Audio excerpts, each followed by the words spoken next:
Okay.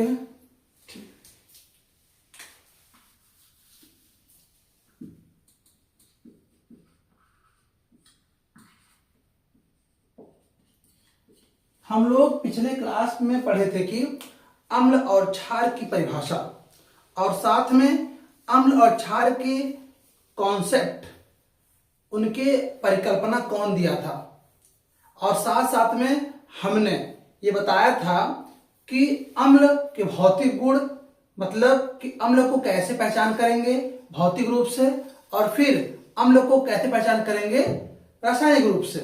ठीक है, लेकिन अब हम बढ़ रहे हैं आगे। हम बताएंगे, आज के टॉपिक में रहेगा आज का आपके, कि अम्ल कितने प्रकार के होते हैं। अम्ल दो प्रकार के होते हैं, प्रबल अम्ल, दुर्बल अम्ल। और क्षार कितने प्रकार के होते हैं, क्षार दो प्रकार के होते हैं, प्रबल क्षार, दुर्बल क्षार। हम इस टॉपिक पर आज बात करेंगे, उस कितने पीएच वैल्यू पर कौन सा क्षार प्रबल है और कितने पीएच वैल्यू पर कौन सा क्षार दुर्बल है, कौन सा अम्ल प्रबल है और कौन सा अम्ल दुर्बल है। हम आज इस टॉपिक पर बात करेंगे। और साथ साथ में हम बात करेंगे लवण। लवण किसे कहते हैं और लवण की परिकल्पना किसने दिया। ठीक है, चलिए। अम्ल और क्षार, एंड साइन है ये, अम्ल और क्षार। देखिए, हम शुरू करते हैं। पहले हम शुरू करेंगे अम्ल के बारे में। देखिए, अगर हम शुरू कर रहे हैं, सबसे पहले अगर हम अम्ल के बारे में शुरू कर रहे हैं तो हम अम्ल के ही लिखेंगे। ठीक है, चलो, ये आपका अम्ल है। देखो जी, अभी आपसे मैंने कहा कि अम्ल दो प्रकार से होते हैं, लेकिन दो प्रकार से होते हैं, उससे बड़ी बात यह है कि ये किस के अनुसार दो प्रकार के होते हैं, किसके आधार पर दो प्रकार के होते हैं। क्योंकि देखो, जो डिवीजन होता है, जो वर्गीकरण होता है, वो किसी के आधार पे होता है। जैसे मैं आपसे कह दूं कि संसार में पैरों के अनुसार चलने, लोकोमोशन या मोमेंटम की मोशन या पैरों के आधार पर जीव जंतु को बांट दो, तो आप दो पैर वालों को अलग बांटेंगे और चार पैर वालों को अलग बांटेंगे। बाकी जो कीड़े मकोड़े हैं जिनके बहुत सारे पैर हैं, उनको अलग बांटेंगे। ये था पैरों के अनुसार बंटवारा।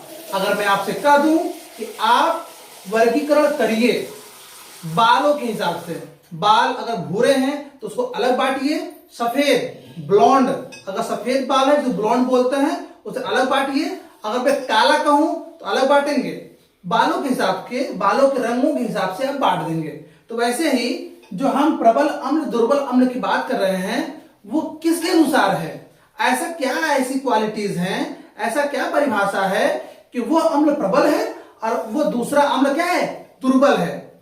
आज चर्चा यही होगी। चलिए, देखो जी, सबसे पहला पॉइंट जो आपका आता है वो आता है प्रबल अम्ल। आपसे मैंने कहा अम्ल दो प्रकार के हैं, दो प्रकार के हैं, दो प्रकार के हैं। प्रबल अम्ल, प्रबल अम्ल, प्रबल अम्ल का मतलब होता है, अब ध्यान दीजिए, कौन है प्रबल अम्ल। प्रबल अम्ल का मतलब होता है वे अम्ल जैसे H2SO4, HNO3, HCl, U नहीं है, Cl, ठीक है, HCl, ये ऐसे अम्ल हैं जो जलीय विलयन में जाते ही, ऐसे अम्ल जो जलीय विलयन में, विलयन, जो जलीय विलयन में जाते ही अपने आप को पूर्ण रूप से 100% आयोनाइज कर देता है, तोड़ देता है, बहुत जल्दी H+ आयन रिलीज कर देता है। जैसे देखिए, आप यहां पे क्या है, H2SO4 है, जब ये जलीय विलयन में जाएगा, ये तुरंत H+ HSO4- में तत्काल टूट जाता है जलीय विलयन में। वही हाल इसमें भी है, H+ NO3- में टूट जाता है। देखो, ये जो आपको हम बोर्ड बता रहे हैं, यह जो है जलीय विलयन में बहुत फास्ट अपने आप को ब्रेक डाउन कर लेते हैं, आयोनाइज हो जाते हैं, आयनित हो जाते हैं। वही जो जल्दी H प्लस आयन जलीय विलयन में दे देते हैं वे प्रबल अम्ल कहलाते हैं। देखो हम लिखते हैं उसकी परिभाषा, वे अम्ल जो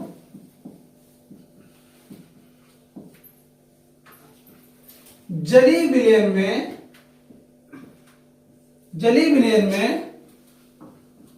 वे अम्ल जो जलीय विलयन में जल्दी या तेजी से जल्दी H प्लस आयन दाता का कार्य करते हैं।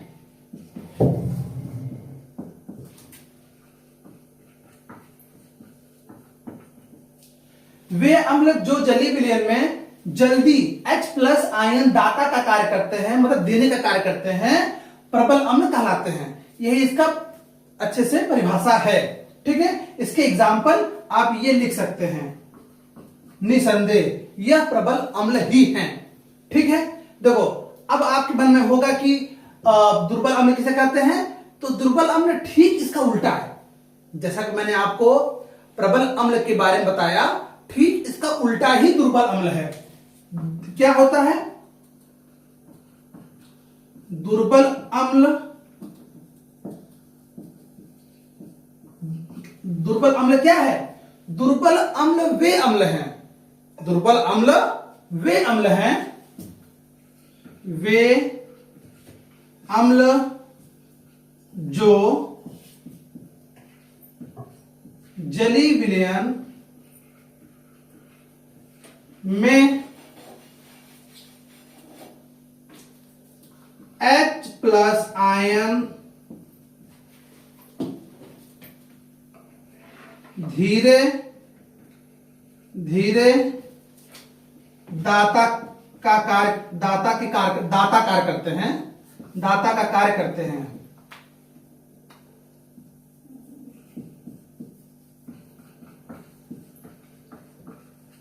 मतलब कि वे अम्ल जो जलीय विलयन में H प्लस आयन धीरे धीरे दाता कार्य करते हैं, मतलब कि जो ऐसे अम्ल जो जलीय विलयन में जाते हैं तो वे आहिस्ता आहिस्ता अपने आप को ब्रेक डाउन करते हैं, और वो भी 100% आयोनाइज नहीं होते। उनके अंदर उनके अंदर क्या बोलते हैं उसको, ऑयली, या उनके अंदर जो है कि ऐसे सहसंयोजक बंध होते हैं या उप सहसंयोजक बंध होते हैं, जिसकी वजह से वो पूर्ण रूप से आयोनाइज या आयनित नहीं हो पाते हैं।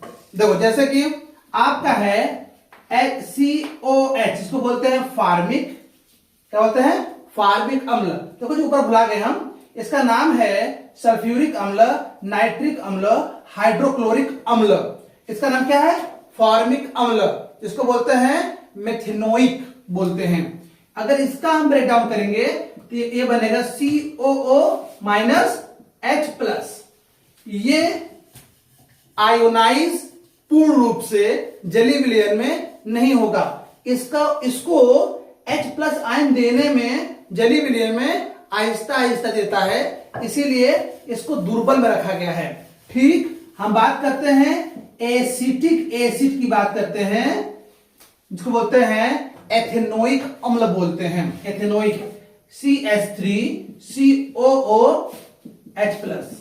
आपके दिमाग में एक बार जरूर आएगा कि हम यहां पर डबल O एक वर्ड क्यों बोल रहे हैं, हम ऐसा क्यों नहीं लिख देते, हम यहां पर HCO2H क्यों नहीं लिख देते।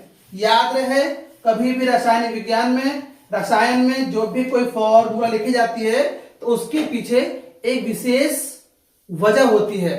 क्योंकि ध्यान दो, अगर ये दोनों O मतलब ऑक्सीजन जो है, अगर दोनों ऑक्सीजन सिंगल बॉन्डेड या एक लीनियर में होता, अगर एक सीधी रेखा में होता, रेखी में होता, तो हम O2 लिख सकते हैं। लेकिन इसका जो संरचनात्मक फॉर्मूला है, सूत्र है, यह अलग अलग है। इसके लिए अलग लिखा गया है। जैसे देखो, अगर मैं यहां पे कह दूं, देखो ऐसे C ऐसे कर दूंगा, तो ये हम आगे जाकर C3 लिख सकते हैं। बाद में यहां पर क्या है आपका H3 है, H3 H2 H3 है। सपोज करिए तो कितना हो गया, 8 हो गया, तो H8 लिख देंगे।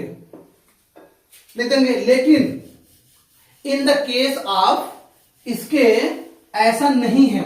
देखो ऐसे, क्योंकि जो इसका फॉर्मूला होता है वो ऐसा होता है, H single bond, C single bond, देखो यहां पर single bond O single bond H, ऐसे है। लेकिन एक और डबल बॉन्ड O, ये ऐसा है, इसकी संरचना ऐसा है, इसीलिए हमने डबल O नहीं बोलकर O बोला है कि ये दोनों O एक साथ नहीं है, अलग अलग हैं। C के अपर साइड में डबल बॉन्ड है और बेसियल में आपका O है, सिंगल बॉन्ड से O जुड़ा है, इसीलिए ध्यान रहे कभी भी हम O2 नहीं बोलेंगे।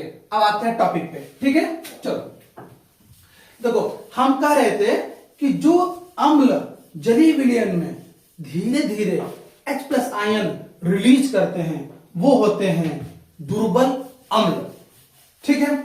और हम बात करते हैं, देखो आपका हो गया NH4,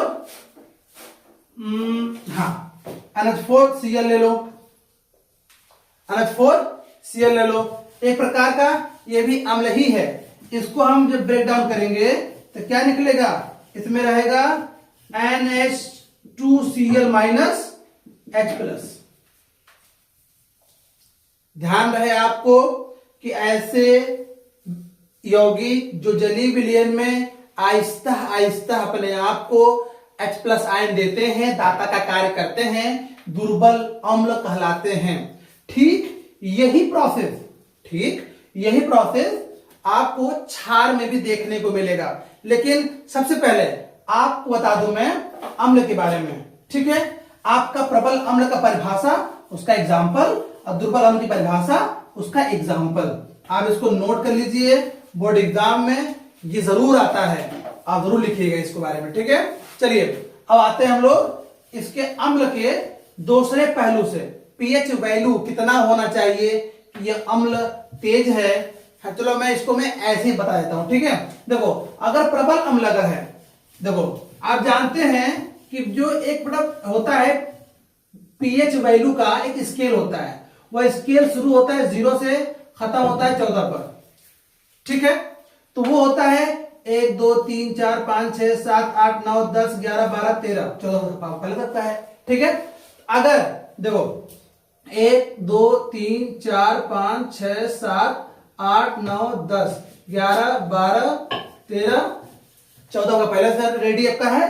तो ऐसे केस में क्या होगा, देखो 7 जो होता है वो न्यूट्रल होता है, मतलब कि उदासीन।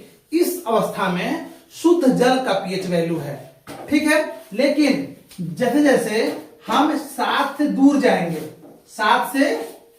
जाएंगे वैसे वैसे उसकी प्रबलता बढ़ती चली जाएगी। जैसे जैसे हम 7 के करीब आते हैं वैसे वैसे दुर्बलता होती चली जाती है। देखो अब आप कॉमन सेंस लगा लीजिए कि यह हिस्सा अम्ल का है, पहले वाला, यह हिस्सा क्षार का है। आपको हम पहले वीडियो में बता चुके हैं, दिखा चुके हैं, ठीक है। देखो जी, जो प्रबल होता है 0 से लेकर 3 तक का जो पीएच वैल्यू होता है, अम्ल वाला हिस्सा, ये आपका प्रबल होता है, प्रबल। लेकिन जब 3 से शुरू होता है और 7 से थोड़ा कम में आते हैं, जैसे 6.9 है कि नहीं, थोड़ा कम जो होता है ये दुर्बल में आता है, दुर्बल अम्ल में आता है, ठीक। चलिए याद रहे, आप याद रखिएगा इसको अच्छे से कि अम्ल का जो मामला रहता है पीएच वैल्यू, इसका पीएच वैल्यू होता है 0 से 3 और इसका वैल्यू होता है 3.1 से लेकर 6.9 तक होता है, ठीक है। ये आपका दुर्बल अम्ल का है, ये आपका प्रबल अम्ल का पीएच वैल्यू है, ठीक है। चलिए अब हम बढ़ते हैं प्रबल क्षार और दुर्बल क्षार। इसको कॉपी कर लीजिए, लिख लीजिए।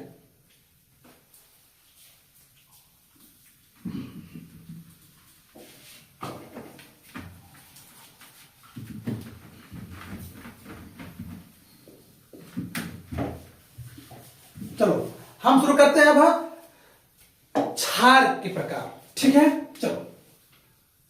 क्षार दो प्रकार के होते हैं। ठीक है, क्षार दो प्रकार के होते हैं। ठीक है, अब पहला क्या था बेटा आपका है प्रबल क्षार। क्या बोलते हैं उसको? प्रबल। पहला पॉइंट है प्रबल क्षार। देखो ऐसे क्षार मतलब बेस, BASE बेस, ऐसे क्षार जो जली विलयन में जाते ही, कहां पे? जली विलयन में। जो जली विलयन में जाते ही OH माइनस, आपको सिखाए थे, बताए थे पिछले वीडियो में कि ऐसे क्षार उसे कहते हैं जो OH माइनस रिलीज करते हैं। ठीक है, आर्हेनियस के अनुसार बताया गया है। चलो अब ये प्रबल क्षार है, हम लिख सकते हैं वे क्षार जो जली विलयन में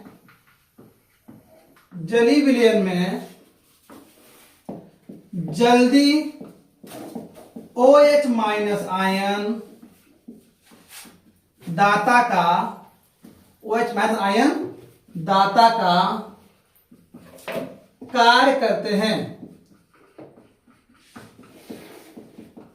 है कि नहीं? वे क्षार जो जली विलयन में जल्दी OH माइनस आयन दाता का कार्य करते हैं, क्या कहलाते हैं? प्रबल क्षार। जैसे सिंपल है आपका एग्जाम्पल में NaOH CaOH का होल ट्वाइस आपका एग्जाम्पल हो गया। देखो इसको जब हम ब्रेक डाउन करते हैं जली विलयन में तो फास्टली क्या करता है ये Na plus OH minus release हो जाता है। लेकिन यहां पर भी सेम वही है, Ca plus plus OH 2OH minus. देखो यहां पे क्या हुआ है Ca देखो जी Ca एक बार है, लेकिन इसके ऊपर चार्ज होता है आयन होता है, वो डबल प्लस होता है। लेकिन यहां पर OH दो बार है, 2OH माइनस हो गया। ठीक है, ये जली विलयन में जाते ही बहुत जल्दी से अपने आप को आयोनाइज कर देता है, अपने जो है कि तत्वों में टूट जाता है। ठीक है, अब हम यहां पर आते हैं नंबर 2 वाले में दुर्बल क्षार।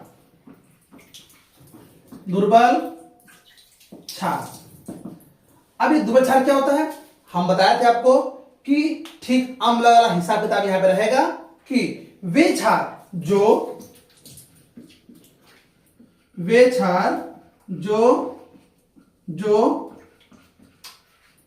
जली विलयन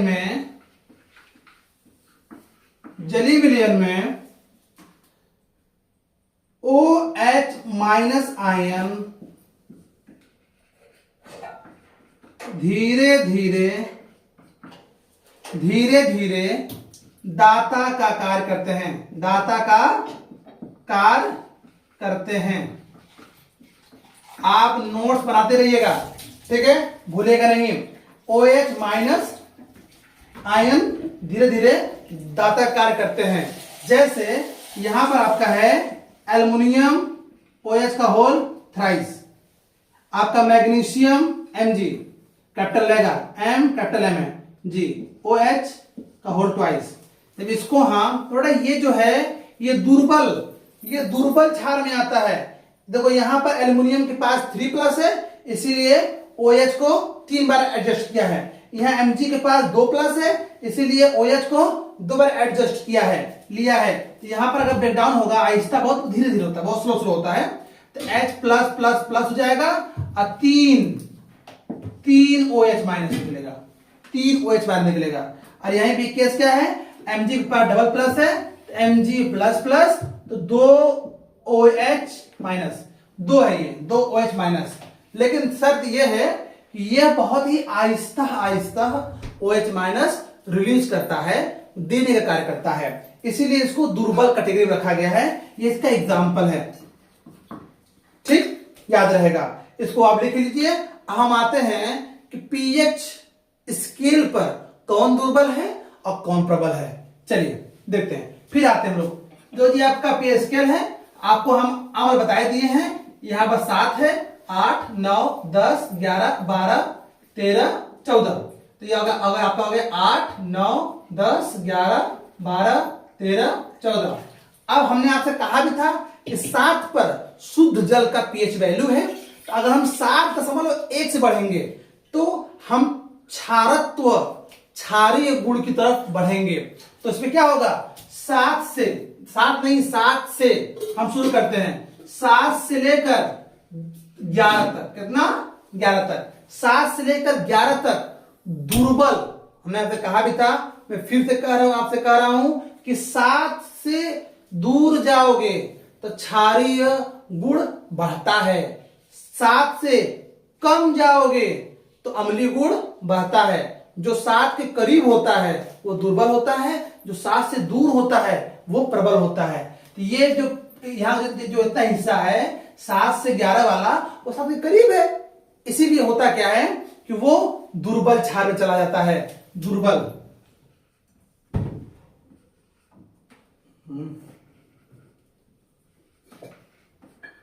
दुर्बल।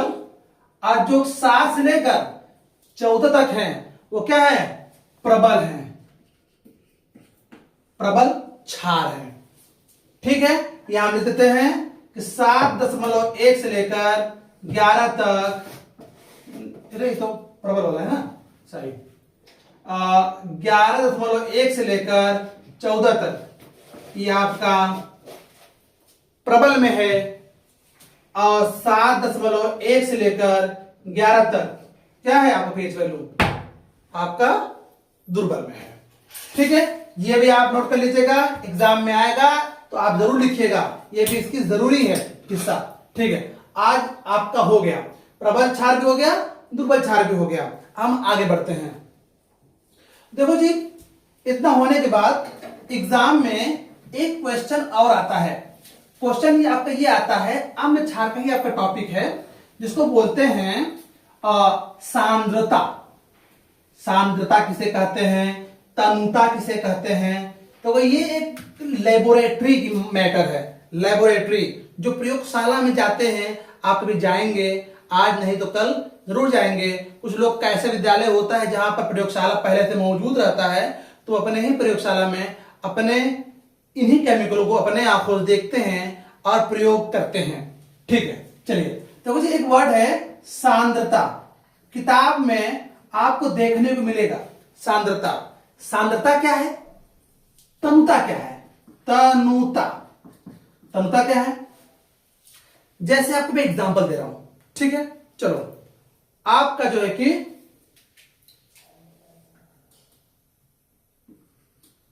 तनुता, ठीक है। देखो, आपको एग्जांपल दे रहा हूं, देखिए ध्यान से। मान लीजिए कि आपके पास एक गिलास पानी है, ठीक है, उसमें आप 1 चम्मच डाल दिए, क्या, शुगर, मतलब चीनी डाल दिए। अब जैसे ही 1 चम्मच आप डालते हैं, चीनी डालते हैं, उसको शेक करते हैं, स्पून से, चम्मच से शेक करते हैं। तो इस ऐसे कंडीशन में जो पानी है वो 1 गिलास है, चीनी क्या है, थोड़े लो अमाउंट में है, थोड़े अमाउंट में है। और जैसे जैसे हम चीनी की संख्या बढ़ाते हैं, वैसे वैसे उसके अंदर मिठास बढ़ता चला जाता है।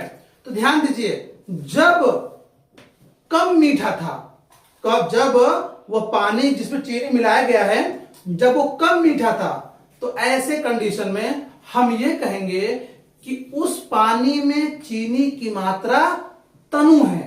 तनु मतलब कम है। लेकिन जब उस पानी में चीनी की मात्रा बढ़ा देंगे, एकदम गाढ़ा कर देंगे, एक समय ऐसा आएगा कि चीनी इतना भर जाएगा कि घुलना बंद कर देगा, और फिर हम उस गिलास को चूल्हे में रखकर गर्म करेंगे तो चीनी फिर गलेगा। लेकिन एक समय के बाद ऐसा आ ही जाएगा कि उससे गर्म करने पर भी कोई फायदा नहीं रहेगा, क्योंकि वो एकदम गाढ़ा सीरा बन जाएगा, है कि नहीं, और वो एकदम धोखा धोखा व्हाइट कलर का जमना शुरू हो जाता है। तो वैसे ही यही मैटर है, जब किसी केमिकल, मान लीजिए कोई सॉल्यूशन है, आपका सॉल्यूशन कोई भी अम्ल है, जैसे कि H2SO4 है, ये केमिकल है कि नहीं? एक केमिकल है। अब देखो ये, अगर ये केमिकल 100% है, लिक्विड है, अगर ये 100% लिक्विड में अगर है, इसका मतलब कि ये बहुत ज्यादा सांद्र है, गाढ़ा है। लेकिन अगर इसके अंदर हम 90% क्या लगा दें, हम 90% H2SO4 कर दें और प्लस जो 10% हम क्या कर देते हैं, जल मिला देते हैं। क्या मिला देते हैं?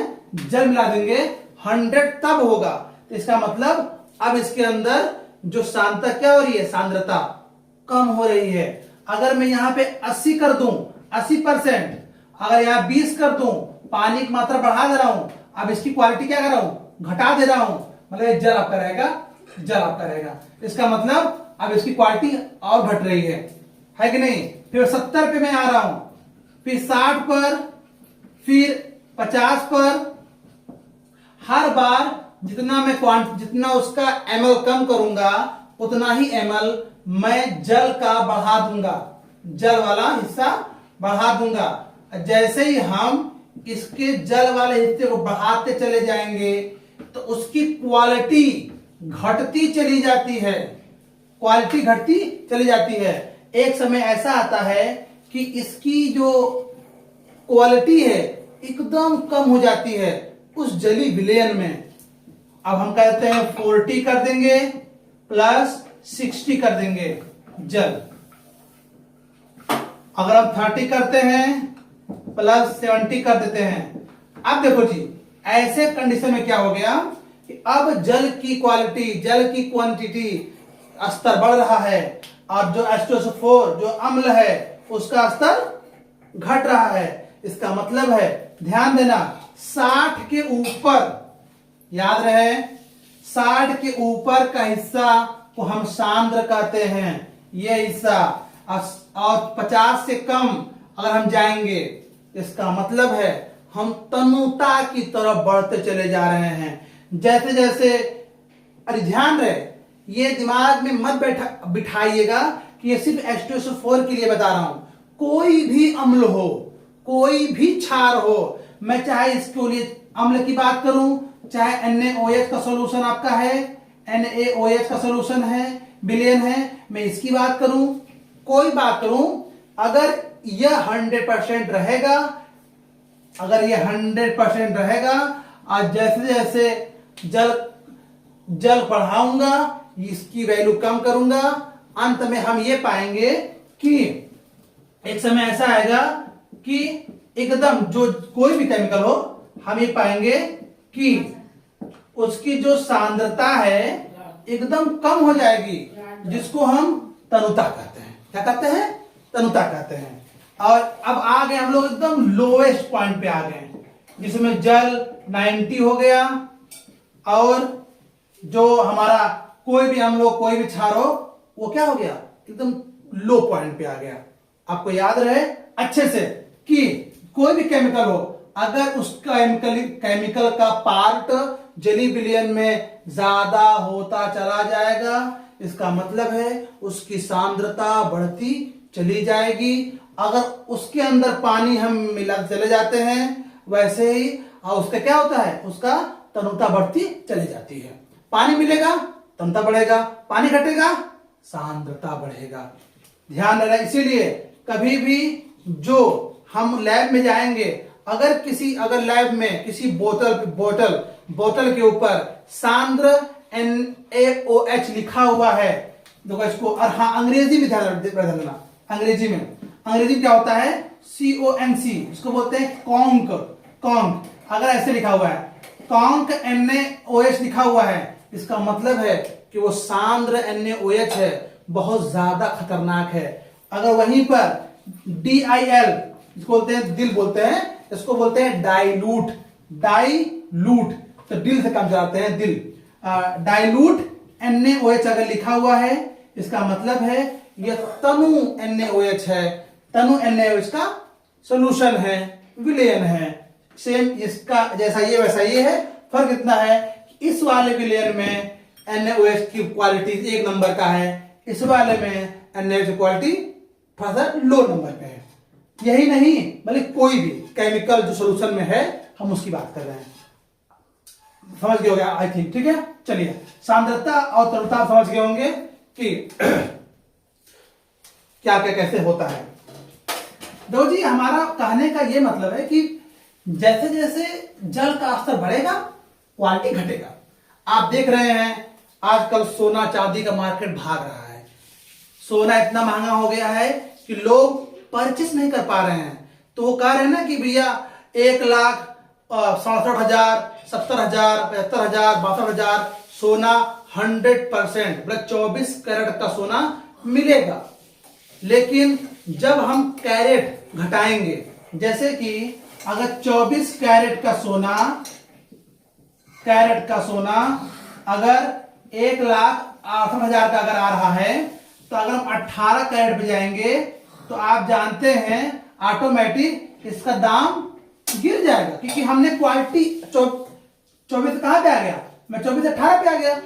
लेकिन कुछ लोग होते हैं जो थोड़ा सा अपने आप लगाते हैं, तो वो क्या करते हैं, वो ले लेते हैं 22 कैरेट का ले लेते हैं, 20 का ले लेते हैं। लेकिन जो मध्यवर्गीय परिवार है लोग रहते हैं वो 18 लेते हैं। महंगाई इतना बढ़ गया है और जैसे जैसे क्वालिटी घटाएंगे दाम गिरता चला जाएगा। अब तो मार्केट में 16 भी आ गया है, महंगाई देखते हुए 14 भी आ गया है। इसीलिए ताकि कोई भी इंसान उसको अफोर्ड कर सके, उसको सोना को खरीद सके, ज्वेलरी बना सके। ध्यान रहे इसको हम ले सकते हैं, ये कंसंट्रेशन लेवल पर है, ये डाइल्यूट लेवल पर है, क्योंकि इसमें कॉपर ज्यादा होगा सोना कम होगा। इसमें कॉपर है ही नहीं। इसमें क्या है कि कॉपर सोना ज्यादा है, कॉपर कम है। इसमें सोना ज्यादा है, कॉपर थोड़ा सा ज्यादा है। इसमें क्या है, देखो यहां पर सोना 18 हो गया है, 24 पूरा करने में 6 आपका कॉपर हो गया। ध्यान रहेगा, ठीक है। चलिए ये सांद्र, ये डाइल्यूट मतलब कि तनुता। आज का वीडियो इतना ही रहेगा। अब कल की जो वीडियो बनेगी, मतलब जो नेक्स्ट क्लास वीडियो बनेगा, वो आपका रहेगा सिर्फ और लवण की बात चलेगी। लवण किसे कहते हैं, किसने उसकी संकल्पना दी थी। हालांकि लवण की जो बातें हैं बहुत पुरानी हैं, संत महात्माओं ने, दार्शनिक ने और बड़े बड़े महर्षियों ने और प्राचीन काल से उसकी बातें होते आ रही हैं। लेकिन अगर हम बात करना चाहें आधुनिक साइंटिस्ट की, तो आधुनिक साइंटिस्ट सर हेम्फ्री डेवी ने ही वो संकल्पना दिया था, जो कि लवण को कैसे वेरीफाई करते हैं। उन्होंने एक परिकल्पना दिया था, उनकी परिकल्पना हम कल बताएंगे। लवण में कौन कौन से गुण होते हैं, लवण कितने प्रकार के होते हैं, उसकी परिभाषा, उसके एग्जाम्पल और उसके नेचर के बारे में। ठीक है, शुक्रिया।